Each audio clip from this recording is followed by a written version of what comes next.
Pronouns he, she, it, I, you should be fairly straightforward, but humans being humans, we like to make things unnecessarily complicated for ourselves. That applies to Thai just as much as it does to English, but for different reasons. And in this video, I'll just give you a very basic overview of some of the common pronouns used in Thai.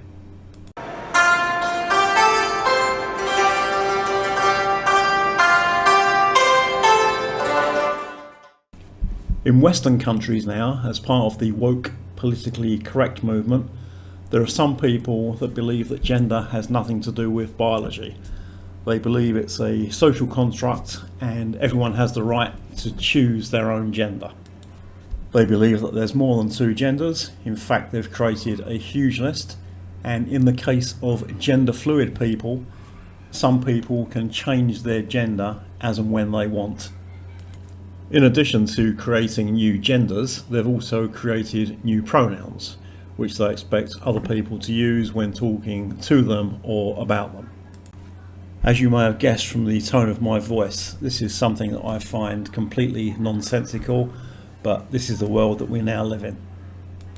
Thailand is actually one of the most tolerant countries in the world with regard to people who are confused about their own gender. Thailand's Ladyboys are well known internationally. These are men that dress as women. But during my day-to-day life in Thailand, I actually see far more women who dress as men. The Thais refer to these as tomboys, or toms for short. In fact, many transsexual foreigners move to Thailand because there is so much tolerance in Thailand, whereas there is no tolerance in their own countries. What is different is that there's been no attempt to change the language in Thailand as there has been in English-speaking countries. The good news for those who want to control the language is that Thai does have some gender-neutral pronouns, and words such as lan can mean niece, nephew, granddaughter or grandson. What makes Thai pronouns confusing is the very strictly observed hierarchical order in Thai society. There used to be a system in Thailand called Sak Dinar, where everyone was assigned a numerical value. I think it went up to 10,000. That system no longer exists, but what does still exist is the view that no one in society is equal. Whenever two Thais meet, the first thing they need to do is to establish who is higher and who is lower in the Thai social pecking order. I've actually observed this in real life. Years ago I worked at a university, and one day my students invited me out for lunch. And when I got there, there were some Thai students who didn't know each other. And instead of just getting on with the conversation, firstly they went through this whole series of asking each other questions to establish who was the most senior and who was the most junior. It was really strange to observe. It seems strange to foreigners, but it's perfectly natural for Thais. Because no one is equal in the Thai social hierarchy, this needs to be reflected with language, and pronouns are used as a tool to do this. The quotes I've just shown come from these two books by Niels Mulder. I've just finished rereading the Thai Images book, and I need to reread Inside Thai Society. Mulder's an anthropologist and gives a very deep insight into Thai value and belief systems in these books. If you really want to know how Thais think and what they believe, you'll learn far more from these two books than you will from anything you'll find on the internet. I'll start with some safe, inoffensive pronouns. And if you're a man, the word for I is pom. It's the same word for hair. And in my example here, I've got pom, chop, gin cow. I like eating rice. If you're female, just use the word chan. So again, chan, chop, gin cow. There's also a more formal version for females, which is di chan. There are two spellings, and I've given both spellings here. But it sounds a bit strange to Thais, a bit old-fashioned, and you don't hear it very often. So if you're a female, just use chun and avoid di chun. The word for you is kun, which is also an honorific, which can mean Mr. or Mrs. So sometimes if Thais don't know your name, they will just say you. And that sounds quite rude, but all they're doing is translating kun to you.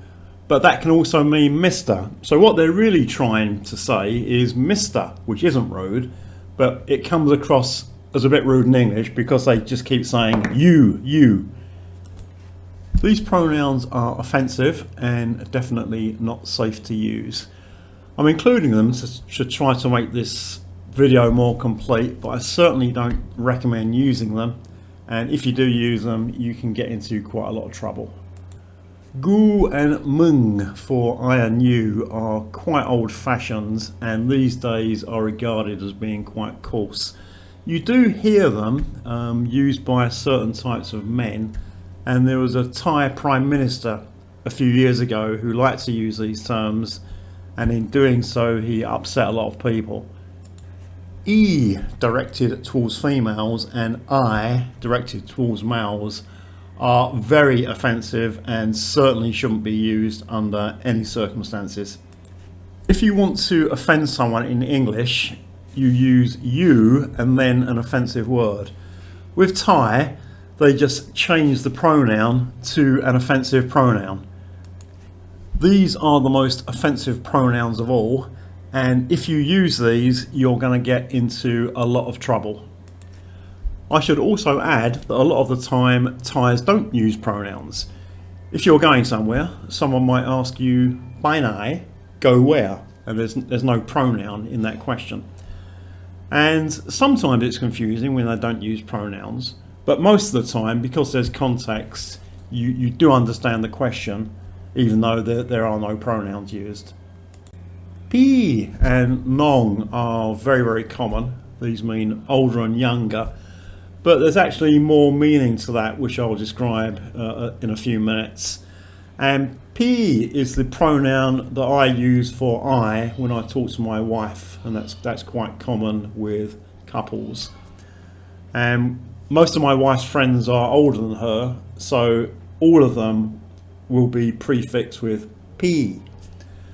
And Thais also use their own name for the pronoun I. So, you know, the example I've given here is Facebook chop gin pizza. So a girl called Facebook, and Facebook is quite a common nickname now, likes to eat pizza. She will use her name instead of I. Now, when foreign men come to Thailand, they tend to get involved with Thai females rather than Thai males. I was the same. And they pick up this habit which females use, and they start referring to themselves by their name. So they might say, you know, Fred wants to go somewhere. And they do that because they hear Thai females doing it. But I've never heard a Thai man say it, and when Thai females hear men referring to themselves by their name, apparently it sounds very strange. P and nong is only supposed to be used to address younger or older people, but Thais also use these terms to reinforce their position in the Thai social hierarchy. This goes back to what I was saying earlier in the video, and several years ago I had a landlord who really liked to do this with my then girlfriend at the time. He was a university professor, so he was quite high in the Thai social hierarchy. And she used to cut hair and do beauty treatments at a salon. And he really used to like referring to her as Nong. And it wasn't just because she was younger than him. It was to show her that he was the big person, the pu yai in the relationship. One I pronoun that I find really strange is nu, which means mouse. It's normally used by very young girls when talking to adults. And it's to show the adult that the adult is a really big person in their eyes and they are just very tiny like little mice. What really shocked me was one occasion when I went to immigration, and because I get a marriage visa I have to go with my wife. And my wife started to refer to herself as Mouse to the immigration officer. And I guess this is because in Thai society, government officials are sort of very important in the social hierarchy. And my wife had to demonstrate that she was aware of that, and that in the presence of an immigration officer, she was just a very small person, a tiny little mouse. As Mulder points out, Thais like to think that Thai society is structured like a big family. Thai school children are encouraged to refer to the Prime Minister as Lung Tu. Lung is uncle and Tu is his nickname. Using informal family terms for people who don't belong to your family is very common. This is also very common in Malaysia and Singapore, where children will refer to older, non-related women as auntie. It's also very common to refer to Thais by their profession or qualifications. So Kru or Kung Kru for teacher, Ajan for lecturer or professor, Kun Mo, doctor, and Chang for tradesman.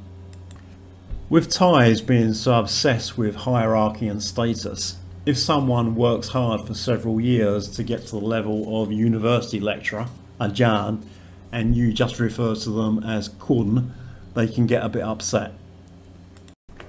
And I've never met as many PhDs as I have in Thailand, and that's for the same reason. Everybody wants to get to the highest possible level they can achieve in the hierarchy, and one of the best ways is to get a PhD.